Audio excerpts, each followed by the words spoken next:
இவ்வளவு சீக்கிரம் நம்மால் தூங்க மாட்டாரே.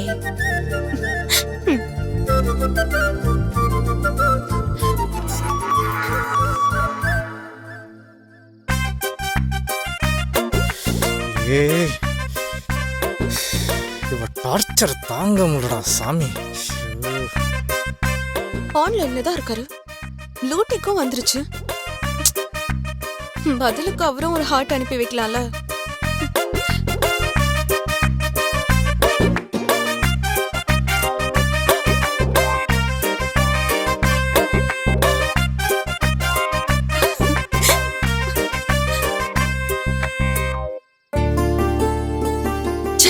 ரிப்ளையே வரலையே. அந்த மனுஷனுக்கு கல் மனசு, அதான் கண்டுக்கவே மாட்டேங்கிறாரு. இன்னைக்கு நான் உங்களை விட போறதா இல்ல.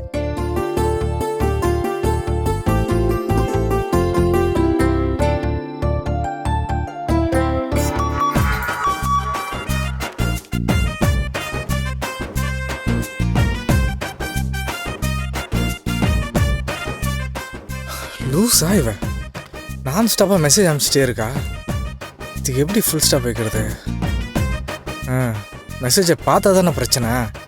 பார்க்கலன்னா தூங்கிட்டேன்னு நினச்சிப்பா.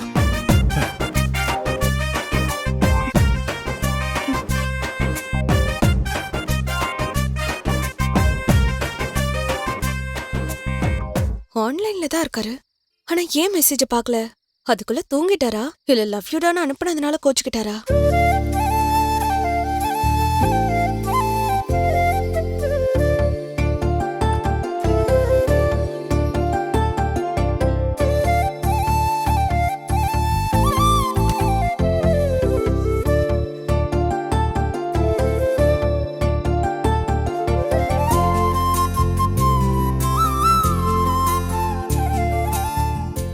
என்னாச்சு பாலா? ஏன் எனக்கு ரிப்ளை பண்ண மாட்டேங்கிறீங்க? இப்பெல்லாம் என் மெசேஜ் பார்க்கவும் மாட்டேங்கிறீங்க. என் மேல ஏதாவது கோவமா?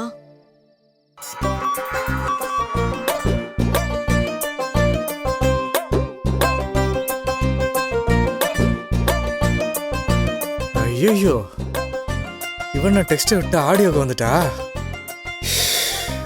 இதுக்கு மேலே ரிப்ளை பண்ணலன்னா ஃபோனை போட்டு ஏன் உயிர் எடுத்துருவா போல இருக்க. ஏதாவது ஒன்று சொல்லி ஆஃப் பண்ணாதான் நம்ம நிம்மதியாக இருக்க முடியும்.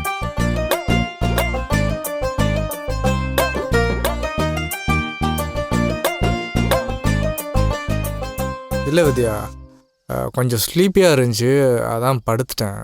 சாரி.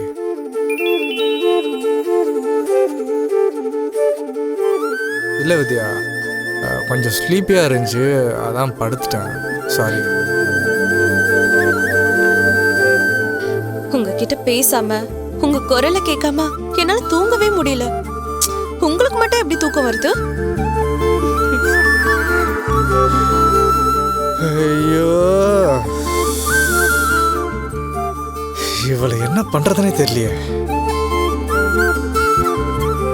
உங்ககிட்ட பேசாம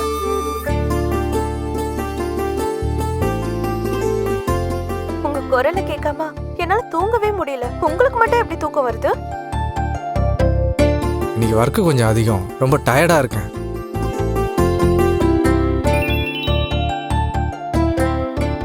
இன்னைக்கு ஒர்க்கு கொஞ்சம் அதிகம், ரொம்ப டயர்டா இருக்கேன். நான் உங்க பக்கத்துல இருந்திருந்தா உங்க கை கால் பிடிச்சு விட்டுருப்பேன். நீங்களும் நிம்மதியா தூங்கி இருப்பீங்க. அந்த நாள் எப்ப வரும் பாலா?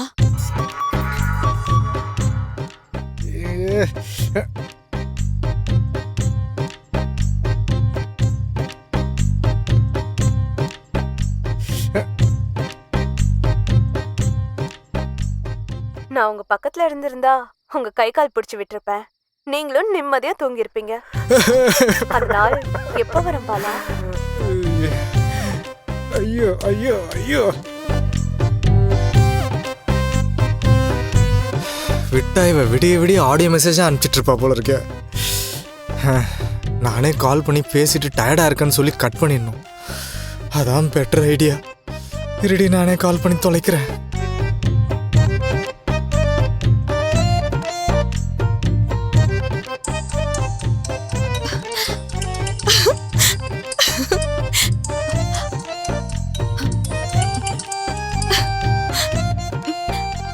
சர்ப்ரைஸ்.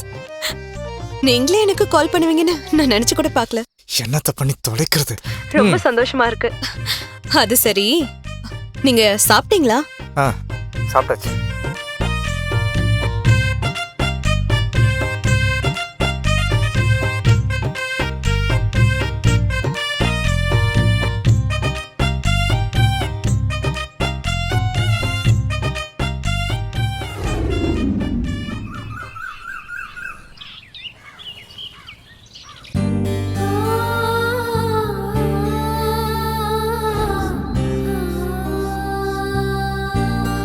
என்னங்க என்னங்க வீட்ல இருந்து எல்லாருமே கொஞ்ச நேரம் உங்க கூட பேசணும்னு வந்திருக்காங்க. அண்ணா பாருங்கண்ணா, அண்ணிய பாருங்கண்ணா.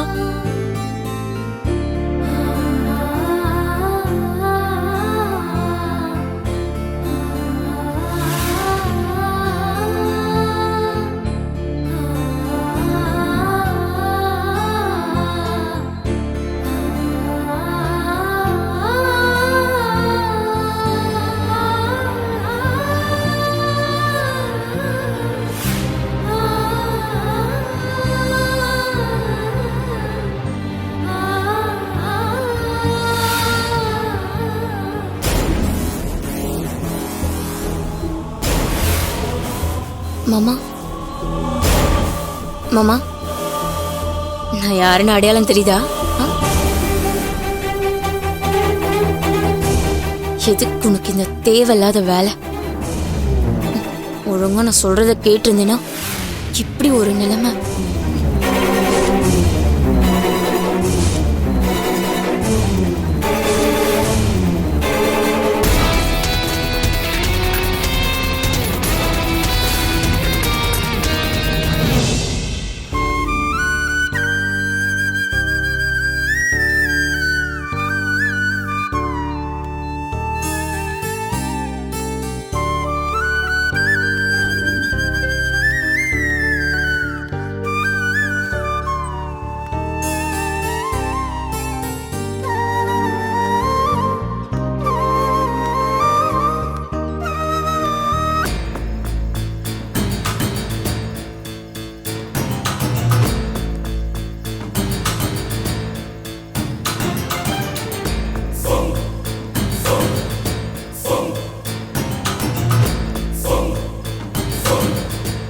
டேய், இப்ப என்ன நடந்து போச்சுன்னு நீ இவ்வளவு டென்ஷனா இருக்க? டேய்,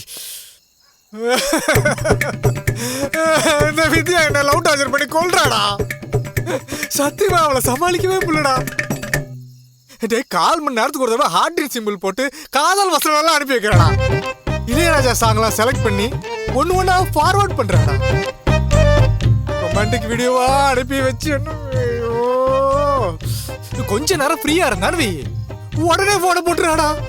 போன்ல உருகி உருகி பேசி என் கழுத்த இருக்கிறாடா. சத்தியமா முடியலடா. டேய், எல்லாத்துக்கும் காரணம் நீதான்டா. நான் என்னடா பண்ண? பின்ன என்னடா, எனக்கு கல்யாணம் ஆயிருச்சுன்னு முதல்ல சொல்லியிருக்கணும். சொல்லியிருந்தா இவ்வளவு தூரம் வந்திருக்குமா? அவ ப்ரப்போஸ் பண்ணும்போது உனக்கும் சம்மதங்கிற மாதிரி உடைச்சு பேசாம பூசி மலிப்பிட்ட. வேலை விஷயத்துல பிரச்சனை பண்ணும்போது கூட அவதான் வருங்கால பொண்டாட்டி மாதிரி பேசிட்ட. எல்லாத்தையும் பண்ணிட்டு இப்ப வந்து புலம்புனா என்னடா அர்த்தம்? நான் என்னடா பண்றது? அவளுக்கு கிடைச்ச வேலையை புடுங்கி நான் தான் கல்பனாக்கு வாங்கி கொடுத்தேன்னு அவ கண்டுபிடிச்சிட்டாடா. அவளை சமாதானப்படுத்துறதுக்கு எனக்கு வேற வழி தெரியலடா. அப்போதைக்கு சமாளிப்புமே அடிச்சு விட்டேன். அவ இப்படி பைத்தியம் பிடிச்ச அலைவான்னு எனக்கு எப்படா தெரியும்? டே மச்சான், எனக்கு ஒரு விஷயம் மட்டும் புரிய மாட்டேங்குதுடா. கல்பனா உன் ஆளு, அவளுக்கும் அருணுக்கும் கல்யாணத்தை நடத்த நீ போராடுற. இனிமே வித்யாவோட சப்போர்ட் உனக்கு எதுக்கு? அவளை கழட்டி விட்டுலாம்ல. ஐயோ டேய், அது மட்டும் முடியாதுடா. யாரு எப்போ எப்படி மாறுவாங்கன்னே தெரியாது. வித்யா முறுக்கிட்டான் வை, கல்பனாவை யூஸ் பண்ணிப்பேன். கல்பனா முறுக்கிட்டான் வை, வித்யாவை யூஸ் பண்ணுவேன். 2 பேரையும் வச்சுக்கிட்டாதான் காய் நகர்த்துறதுக்கு ரொம்ப சேஃப். டேய், அப்ப அனுபவிடா, ஏன் புலம்புற? பிரச்சனைடா. ஐயோ, டேய், அவன் தான் ஃபோன் பண்றான். Enjoy பண்ணு. எப்படிதான் மூக்கு வேர்க்குதுனே தெரியலடா பேசு. இவளுக்கு. டேய், இந்த நேரத்துல எதுக்குடா ஃபோன் பண்றா? அவ கூட பேசுறதுக்கு எனக்கு என்னடா இருக்கு? அவ்வளவு முக்கியமானவளா எனக்கு? டேய் மச்சான், லவர்ஸ் பேசுறதுக்கு நேரங்காலம் இருக்கா என்ன? அதுவும் இந்த மாதிரி டைம்ல ரொமான்டிக்கா பேசலாம். அப்படியே பேசு இடிச்சிட பேசு பேசு பேசு. மச்சான், நீ கொஞ்ச நேரம் உட்கார்றா, நான் பேசுறேன். டேய், ப்ளீஸ் ப்ளீஸ். டேய், உன் கால்ல வந்து கேக்குறேன்டா, நீ கொஞ்ச நேரம் பேசுறா, ப்ளீஸ். சொல்லு வித்யா. உங்களுக்கு ஒரு முக்கியமான விஷயம் சொல்ல தான் கூப்பிட்டேன் பாலா. பேசலாமா? ம், சொல்லுங்க. என் வேலையை நான் கல்பனாக்கே விட்டு கொடுத்துட்டேன். நான் இனிமேல் அவகிட்ட சண்டை போட மாட்டேன், லீகலா எந்த பிரச்சனையும் பண்ண மாட்டேன். நீயே அந்த வேலையை வச்சுக்கோன்னு நான் சொல்லிட்டேன். என்ன திடீர்னு இப்படி ஒரு முடிவு? எனக்கு வைஃபா வர போறவ வேலைக்கெல்லாம் போய் கஷ்டப்படக்கூடாதுன்னு நீங்க தானே சொன்னீங்க. என்ன உள்ளங்கையில வச்சு தாங்கிறதுக்கு நீங்க இருக்கிறப்போ நான் ஏன் வேலைக்கு போகணும்? உங்களுக்கு பிடிக்காத விஷயத்த நான் ஏன் செய்யணும்? கல்யாணத்துக்கு அப்புறமா என் வாழ்க்கையை நான் உங்ககிட்ட ஒப்படைச்சிட போறேன். அதுக்கப்புறமா நீங்க என்ன ராணி மாதிரி பாத்துக்க போறீங்க. அப்புறம் எதுக்கு அந்த வேலை சம்பளம்லாம்? வாழ்க்கையில அந்த வேலையும் அது கொடுக்கற சம்பளமும் தான் பெருசுன்னு நினைச்சிட்டு இருந்தேன். ஆனா உயிரா நினைக்கிற புருஷனை விட வேற எதுவும் பெருசு இல்லைன்னு இப்ப புரிஞ்சிடுச்சு. அதான் கல்பனாக்கே அந்த வேலை போய் சேரட்டும்னு முடிவு பண்ணிட்டேன். உங்களுக்கு இதுல சந்தோஷம் தானே? வேலை விஷயத்துல உங்களுக்குள்ள காம்ப்ரமைஸா போயிட்டீங்கன்னா எனக்கு சந்தோஷம் தான். சரி, நான் வச்சிடறேங்க. அட இருங்க, இப்பதானே பேச ஆரம்பிச்சோம், அதுக்குள்ள வைக்கிறேன்னு சொல்றீங்க. இல்ல, நான் ஒரு முக்கியமான வேலையா வந்திருக்கேன், அப்புறமா பேசவா? முக்கியமான வேலையா இருக்கும்போது எதுக்காக ஏன் ஃபோன் கால் அட்டென்ட் பண்ணீங்க? ஏண்டா, ரொம்ப தெளிவா இருக்காங்க. இல்ல, நீங்க ஃபோன் பண்ணி நான் எடுக்காம இருந்தா தப்பாயிடும்ல, அதான் அட்டன் பண்ணிட்டு என்ன விஷயம் கேட்டு வச்சிடலான்னு. அப்போ நீங்க நிஜமாவே பிஸியா தான் இருக்கீங்களா? நம்ம எங்கேயாவது மீட் பண்ணலான்னு பார்த்தேன். இன்னைக்கு மீட் பண்ண சான்ஸ் இருக்கா பாலா? இல்ல வித்யா, இன்னைக்கு வேலை முடியறதுக்கு எப்படியும் 10:11 ஆயிடும். ஆமா, சரி பரவாயில்ல விடுங்க. நாளைக்கு காலைல 11 மணிக்கு நம்ம பார்க்லயோ இல்ல நம்ம ரெகுலரா மீட் பண்ற இடத்துல மீட் பண்ணலாம். இல்ல வித்யா, நாளைக்கு எனக்கு கொஞ்சம் வேற வாக்கு. மீட்டிங் அது இதுன்னு காரணம் சொல்லக்கூடாது. நாளைக்கு காலைல 11 மணிக்கு நம்ம மீட் பண்றோம், அவ்வளவுதான். பாய், குட் நைட். வித்யா வித்யா வித்யா, ஒரு நிமிஷம் வித்யா, நான் பேசுறது கொஞ்சம். ஹலோ ஹலோ வித்யா, நான் பேசுறது கேக்குதா? ஹலோ மச்சான் மச்சான், அவங்க போனை கட் பண்ணி ரொம்ப நேரம் ஆச்சுடா. வித்யா வச்சிட்டாங்கடா. டேய், அவன் என்னடா நினைச்சிட்டு இருக்கா? மனுஷனுக்கு வேற வேலை வெட்டியாலே நினைச்சிட்டு இருக்காளா? நாளைக்கு காலைல 11 மணிக்கு அந்த மேடம் என்ன மீட் பண்ணலாமா? என்ன பேசவே விடாம என்ன பார்த்தா அவன ஆர்டர் போட்டுக்கிட்டு இருக்காடா. மச்சான், வித்யாவுக்கு காதல் பத்திக்கிட்டு எரியுதுடா. டேய், அதனாலதான் இப்படி பேசுறாங்க. நீ இதெல்லாம் சமாளிச்சுதான் ஆகணும். டேய், அவளுக்கு காதல் எரியுதுன்னா எனக்கு உடம்பு மனசெல்லாம் சேர்ந்து எரியுதுடா. ஐயோ, இவன் ஒருத்திக்கு பயந்துகிட்டு என் கனவு லட்சம் எல்லாத்தையும் விட்டுட்டு இந்த ஊரை விட்டே ஓடிடலாம் போல தோணுதுடா. ஐயோ ஐயோ. டேய், என்னடா என்ன பார்த்தா சிரிப்பா இருக்கடா உனக்கு? ஐயோ, ரொம்ப நாளா அப்படிதானே இருக்கு. ஆமா மச்சான். மகனே. ஐயோ, டேய், ஒரு மணி இல்லடா. ஐயோ சாமி, செத்துரு.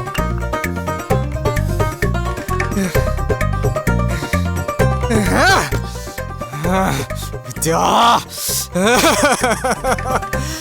இவள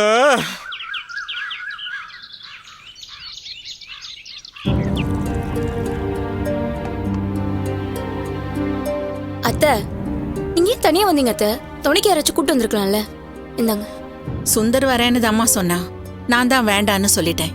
ஹாஸ்பிட்டல் வாசல்ல ஆட்டோ பிடிச்சு ஏறினா வீட்டு வாசல்ல வந்து இறங்க போறேன். எதுக்கு அவன் தேவையில்லாம?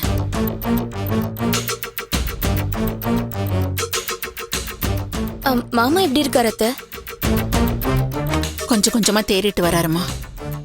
கண்ணை திறந்து முழிச்சு முழிச்சு எல்லாரையும் பாக்குறாரு, திரும்பவும் கண்ணை மூடிக்கிறாரு. அவர் மனசுல என்ன ஓடுது, அவர் என்ன நினைக்கிறாருன்னு எதுவுமே தெரியலமா. அத்தை, மாமாக்கு அப்பப்ப நினைவு திரும்பி ஏதாவது பேசுவாரே, இன்னைக்கு அப்படி ஏதாவது பேசினார் அத்தை? பேசினாருமா, அரை நிமிஷம்தான். அதுக்குள்ள அவர் மனசுல இருக்கிறத எனக்கு புரிய வச்சுட்டாருமா. அத்தை என்ன புரிய வச்சார் அத்தை? இன்னைக்கு அவர் வாயிலேந்து வந்த ஒரே வார்த்தை என்ன வார்த்தை தெரியுமா? கல்பனா.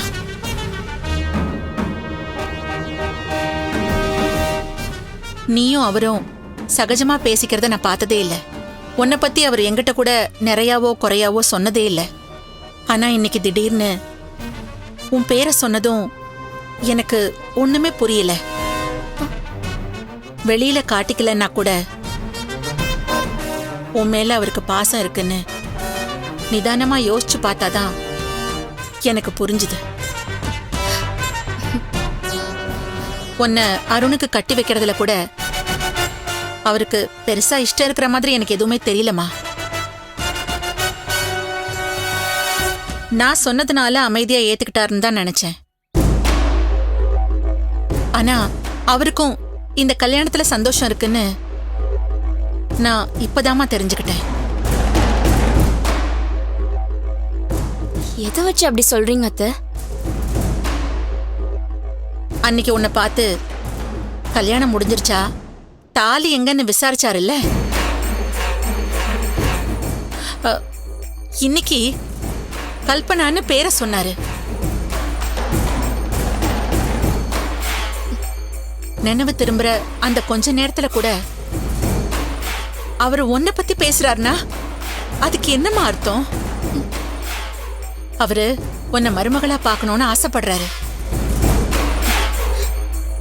இல்லனா உன்னை பத்தி பேச வேண்டிய அவசியமே அவருக்கு இல்லையே.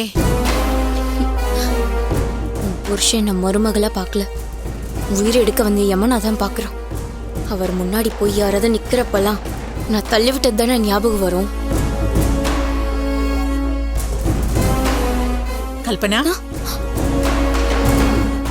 மாமாவும் உன்னை ஏத்துக்கிட்டாருன்னு இவ்ளோ சந்தோஷமான விஷயத்த சொல்லிருக்கேன். அதை கேட்டு சந்தோஷப்படாம ஏம்மா ஏதோ ஒரு மாதிரியா இருக்க? எப்படி அதை சந்தோஷப்பட முடியும்? நீங்க எல்லாரும் ஆசைப்பட்ட மாதிரி எங்க கல்யாணம் முடிஞ்சிருந்தா இந்த வீடே சந்தோஷமா இருந்திருக்கும். ஆனா மாமாக்கு நடந்த ஆக்சிடென்ட் ஒரு நிமிஷத்துல எல்லாத்தையுமே தலைகீழ மாத்திருச்சு.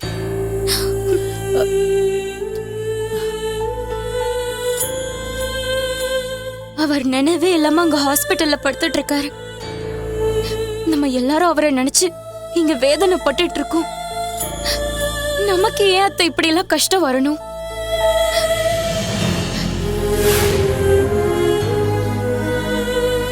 என் கல்யாணம் நின்னு போனதை பத்தி கூட நான் கவலைப்படல. அப்படி நடக்கிறது ஒன்னும் புதுசு இல்லையே. ஏமாந்த எனக்கும் பழகி போச்சு. ஆனா வேற ஏதாவது ஒரு வழியில அது நின்றுக்க கூடாதா? மாமாக்கு இப்படி ஒரு கொடுமை நடந்துதா என் கல்யாணம் நிக்கணுமா? அது நினைச்சதான் என்னால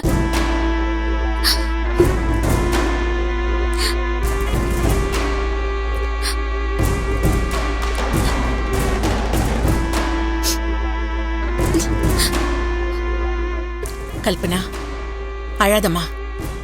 உன் வேதனை கஷ்டம் எல்லாம் இன்னும் கொஞ்ச நாளைக்கு தான். அதான் உனக்கு நான் உத்தரவாதம் கொடுத்துருக்கேன்ல. மாமா குணமாகி நம்ம வீட்டுக்கு வந்துட்டா அன்னைக்கே உங்க கல்யாணத்தை நான் நடத்தி வைப்பேன். எல்லாம் சீக்கிரமா கைகூடி வரணும்னு அந்த சாமி கிட்ட வேண்டிக்கோமா.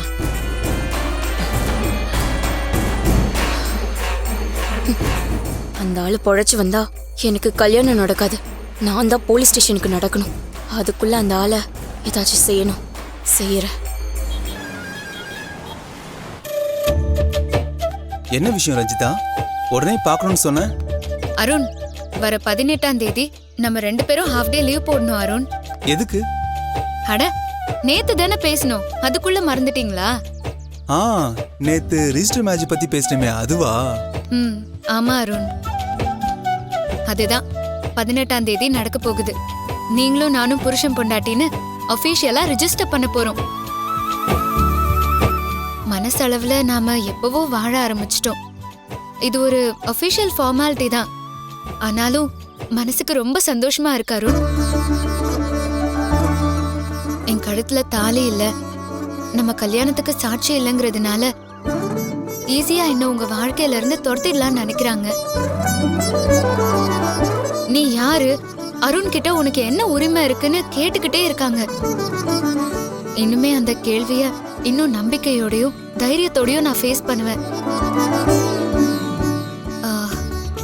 என்னாச்சு அருண், ஏன் அமைதியா இருக்கீங்க? உங்களுக்கு இதுல சந்தோஷம் இல்லையா? சேச்சே, சந்தோஷம் இல்லாமல நான் இதுக்கு சம்மதிச்சேன். நான் யோசிக்கிற விஷயமே வேற. நாளைய மறுநாள் தான் 18ஆம் தேதி. ஆனா அதுக்குள்ள ரெஜிஸ்டர் மேரேஜ் இவ்வளவு ஷார்ட் பீரியட்ல பண்ணவே முடியாது. அதுக்கு முன்னாடியே நம்ம அப்ளிகேஷன் கொடுக்கணும். அட்லீஸ்ட் ஒரு வாரத்துக்கு முன்னாடியாவது நம்ம கல்யாணத்தை பத்தி நோட்டீஸ் போர்டுல போட்டு யாருக்குமே அப்போஸ் இல்லையான்னு சொல்லிட்டு விசாரிப்பாங்க. ஆனா அந்த மாதிரி நிறைய ஃபார்மாலிட்டிஸ் இருக்கு. ஆமா அருண், எனக்கு தெரிஞ்ச ஒருத்தர் அங்க வேலை செய்யறாரு. எமர்ஜென்சி சிச்சுவேஷன்னு சொல்லி அவர்கிட்ட சொல்லிதான் இதை சீக்கிரமா முடிக்க ஏற்பாடு பண்ண சொல்லியிருக்கேன். ரூல்ஸை மீறி போறதுல எனக்குமே இஷ்டம் இல்லதான். ஆனா நமக்கு வேற வழி இல்லல அருண், இது உடனே முடிச்சாகணும். நான் ரொம்ப அவசரப்படுறேன்னு தோணுதா? அப்படிலாம் இல்ல ரஞ்சிதா. பார்க்க போனா இதுவே லேட்டு தான். இவ்வளோ நாள் எப்படி என்னை பொறுத்துட்டு போனன்னு தான் ஆச்சரியமா இருக்கு.